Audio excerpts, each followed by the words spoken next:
Hello विद्यार्थियों, नमस्कार। आप सभी का स्वागत है। जैसा कि आप सभी विद्यार्थियों को पता है, 15 मार्च को आप देने वाले हैं एमपी वार्षिक परीक्षा का पेपर सामाजिक विज्ञान का। तो हमारे सभी कक्षा 9वीं वाले स्टूडेंट्स इस लाइव क्लास में जुड़ जाइए और जल्दी से अपने सभी दोस्तों को भी जोड़ लीजिए, क्योंकि यहाँ पर हम आप लोगों के लिए लेकर आ चुके हैं एक धमाकेदार सेट। बहुत सारे बच्चों का कमेंट आ रहा था, सर सेट ऐप प्रोवाइड करवाइए। तो यहाँ पर पूरा सेट ऐप देखेंगे हम, क्योंकि ABCDE सेट तक हमने आप लोगों को प्रोवाइड करवा दिया है।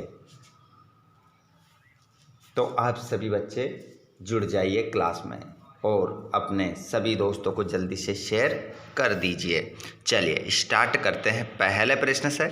उससे पहले जिन बच्चों ने अभी तक चैनल को सब्सक्राइब नहीं करा है, चैनल को सब्सक्राइब कर लीजिए और घंटी की बटन को ऑल पर कर लीजिए, ताकि आपको आने वाले वीडियो का नोटिफिकेशन मिल सके।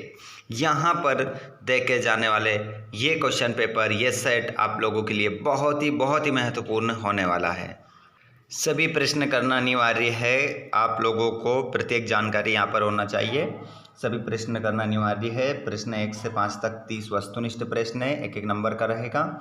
और 6 से लेकर रिक्त स्थान आपके, सही विकल्प 6 नंबर के, रिक्त स्थान आपके 6 नंबर के, सत्यापत्ति 6 नंबर के, जोड़ी 6 नंबर की, एक वाक्य में उत्तर 6 अंक के रहेंगे। जिसके बाद में 6 से लेकर 23 तक आपके सामने 2-2 नंबर, 3-3 नंबर, जितने नंबर का क्वेश्चन है लिखे रहेंगे। ठीक है, इस प्रकार आपका पूरा 75 नंबर का पेपर बनकर आएगा। तो आइए स्टूडेंट्स, हम बिना देर के स्टार्ट करते हैं पहले प्रश्न से। सभी स्टूडेंट्स इंग्लिश मीडियम वाले और हिंदी मीडियम वाले सभी जुड़ जाइएगा। चलिए पहला प्रश्न देखेंगे स्टूडेंट्स। क्वेश्चन है, भारत किस महाद्वीप का हिस्सा है? तो यहाँ पर आपका जो आंसर हो जाएगा, सभी बताइए आंसर क्या होगा। भारत किस महाद्वीप का हिस्सा है? तो यहाँ पर आपका जो उत्तर होगा वो होगा एशिया महाद्वीप का हिस्सा है। अगला प्रश्न है, भारत में प्राकृतिक वनस्पति पाए जाने वाले क्षेत्र कौन से है? तो यहाँ पर जो भारत में प्राकृतिक वनस्पति जिस क्षेत्र में पाई जाती है उस क्षेत्र का नाम है मध्य भारत। अगला प्रश्न है, भारत के पड़ोसी देशों में किसका जनसंख्या घनत्व भारत से अधिक है? तो यहाँ पर आपका आंसर हो जाएगा बांग्लादेश। अगला प्रश्न, फ्रांस की क्रांति कब प्रारंभ हुई, ये बताना है। तो फ्रांस की जो क्रांति थी बच्चों, वो शुरू हुई थी 1789 में। 1789 में आपका आंसर होगा। फ्रांस की अगर बात आ जाए तो आंसर लगाएंगे 7, 8, 9, है ना, 1, 7, 8, 9, इस प्रकार लगा देना, याद रहेगा। द्वितीय इंटरनेशनल का संबंध था, तो द्वितीय इंटरनेशनल का जो संबंध था वो संबंध था समाजवाद से। अगला प्रश्न, नाजीवाद किस देश में एक राजनीतिक विचारधारा के रूप में उभरा? तो यहाँ पर आपका आंसर हो जाएगा जर्मनी। जर्मनी आपका सही उत्तर होगा। चलिए अगले प्रश्न की ओर बढ़ जाते हैं। हिंदी मीडियम वाले बच्चे उत्तर देख चुके हैं, अब इंग्लिश मीडियम वाले बच्चे अपने यही आंसर लगाएंगे जो मैंने हिंदी में बताए हैं। उसके बाद में रिक्त स्थान की यहाँ पर पूर्ति करेंगे। जुकाम और खांसी की दवा के लिए पादप का उपयोग किया जाता है। तो यहाँ पर आपका आंसर हो जाएगा, पहले वाले खाली स्थान में आपका आंसर जो आप लिखेंगे वो लिखेंगे पिपली। पिपली पादप का उपयोग किया जाता है। अगला प्रश्न है, 2011 की जनगणना के अनुसार भारत में साक्षरता दर थी। तो भारत में जो साक्षरता दर थी वो आंसर हो जाएगा आपका 74.04, ये 0.04 इतनी साक्षरता दर थी, अगर हम फीसदी थी मतलब। और अगर हम बात करें इसमें पुरुषों की अगर बात करें तो 82.14, मतलब और महिला की बात करें तो 65.46। ठीक है। अगला क्वेश्चन है द सोशल कॉन्ट्रैक्ट रचना है, तो द सोशल कॉन्ट्रैक्ट जो रचना है वो किसकी है? तो बच्चों यहाँ पर आप क्या लिखोगे? जीन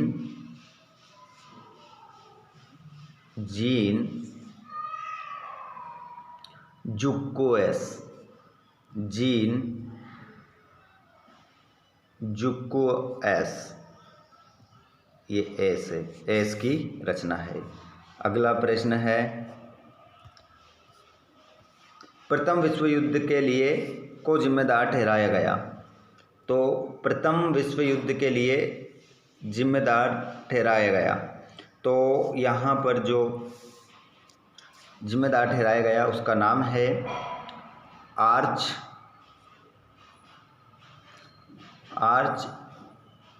ड्यूक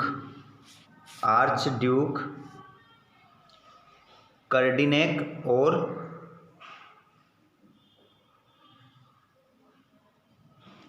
पत्नी, आपका आंसर रहेगा।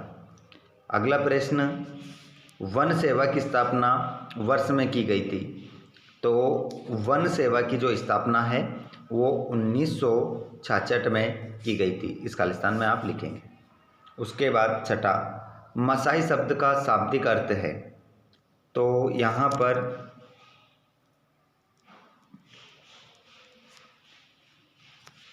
मसाई शब्द का जो अर्थ है वो भिलोट जनजाति से है। ठीक है, क्या लिख लोगे? भिलोट जनजाति से इसका आशय है, अर्थ है। जिसके बाद में इंग्लिश मीडियम वाले बच्चे अपने सभी आंसर यहाँ पर देख लेंगे। उसके बाद में हम सत्यापत्य देखेंगे। दूधवा राफ्टी पार्क उत्तर प्रदेश में है, सत्यापत्य बताने हैं। तो दूधवा राफ्टी जो पार्क है वो उत्तर प्रदेश में है, तो इसका आंसर आप सत्य लगाएंगे। जिसके बाद नाजीवाद यदुही विरोधी था, तो इसका आंसर भी सत्य हो जाएगा। भारत एक धर्मनिरपेक्ष राज्य है, तो इसका आंसर भी आपका क्या हो जाएगा? सत्य। भारत देश 1950 में स्वतंत्र हुआ, तो यहाँ पर आपका आंसर क्या होगा? असत्य।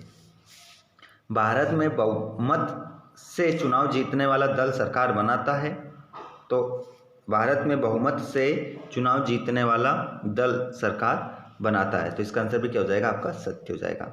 जिसके बाद में लोकतांत्रिक व्यवस्था में शासकों को भी कानून पालन करना होता है, तो यहाँ पर भी आपका आंसर क्या होगा? सत्य हो जाएगा। ठीक है, ये आंसर भी आपका सत्य रहेगा।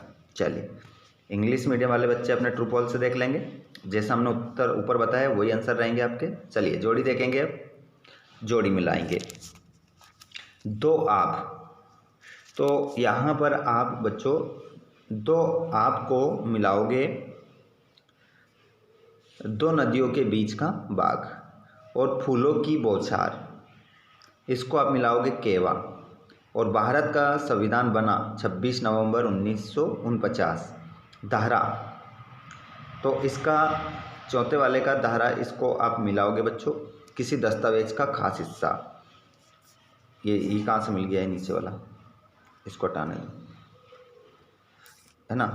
दो आपको इससे मिला दो, इसको इससे, इसको इससे और इसको इससे। और हरित क्रांति के जनक MS स्वामीनाथन और निर्धनता रेखा का मापन राष्ट्रीय प्रतिदर्श सर्वेक्षण संगठन।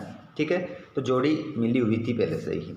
इंग्लिश मीडियम वाले बच्चे भी अपने यहाँ पर मिला लेंगे, यही जोड़ी है आपकी, सेम मिली हुई है। जिसके बाद में हम एक शब्द में उत्तर देंगे। चलिए, तो पहला क्वेश्चन, दो नदियों के बीच का भाग क्या कहलाता है? अभी अपन ने जोड़ी में देखा था, क्या कहलाता है? दो आब। क्या कहलाता है? दो आब कहलाता है। ठीक है, सभी बच्चे अपने हाथ में कॉपी और पेन उठाकर रखिएगा, जिसके माध्यम से आप अच्छे से इसके आंसर लिख सको, देख सको। दूसरा प्रश्न, जेट स्ट्रीम क्या है? तो ये प्रश्न मैं आप सभी से पूछ रहा हूँ कि इसका आंसर आप मुझे बताएं। जेट स्ट्रीम क्या है? जल्दी से बताओ, फिर उसका उत्तर मैं बताऊंगा आप लोगों को। चलिए सुन लीजिए, थोड़ा आंसर बड़ा है, बता देते हैं। एक मजबूत धारा है जिससे एक या एक से अधिक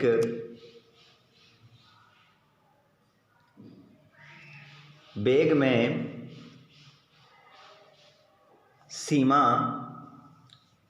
दूसरी क्षोभ मंडल या समताप मंडल में एक क्षैतिज अक्ष के साथ केंद्रित होती है। ठीक है, तो इस प्रकार से आपका आंसर थोड़ा सुन लेना वीडियो को पीछे करके। अगला क्वेश्चन, छुआछूत की समाप्ति का प्रावधान किस अनुच्छेद में है? तो इसका आंसर आप क्या लगाएंगे, कौन सा अनुच्छेद? 17। अगला प्रश्न है, निर्धनता से आशय है, तो सुनना, इसका उत्तर थोड़ा बड़ा है। स्वच्छ जल और सफाई सुविधाओं का अभाव से है। ठीक है, मनरेगा का उद्देश्य है, तो इसका आंसर बता देते हैं, सुनिएगा। एक वित्तीय वर्ष में कम से कम 100 दिनों की गारंटीकृत मजदूरी रोजगार प्रदान करने के लिए ग्रामीण क्षेत्रों में आजीविका सुरक्षा का उद्देश्य था। मतलब 100 दिनों तक जो ग्रामीण क्षेत्रों में जो मजदूर लोग रहते हैं उनको 100 दिनों तक क्या करना रहता है, इसमें रोजगार प्रदान करना रहता है, जिसमें गारंटी रहती है कि आपको 100 दिन का क्या दिया जाएगा, रोजगार दिया जाएगा। तो इसका उद्देश्य ये था, गरीब लोगों को रोजगार देना। अगला क्वेश्चन था कि बफर स्टॉक का उद्देश्य, मुख्य उद्देश्य है, तो बफर स्टॉक का जो मुख्य उद्देश्य है वो है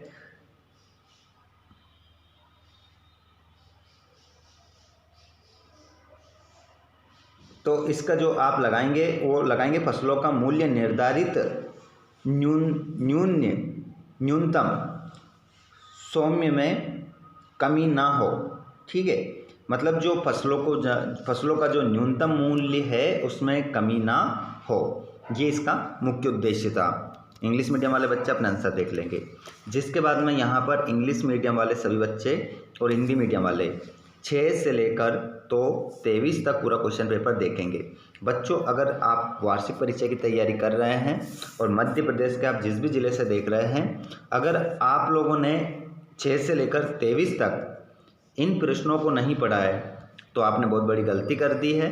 6 से 23 तक तो इन क्वेश्चनों को एक बार देखिए और इनमें से जो प्रश्न आपको याद नहीं है वो जल्दी से याद कर लीजिए, समय बहुत कम बचा है हमारे पास।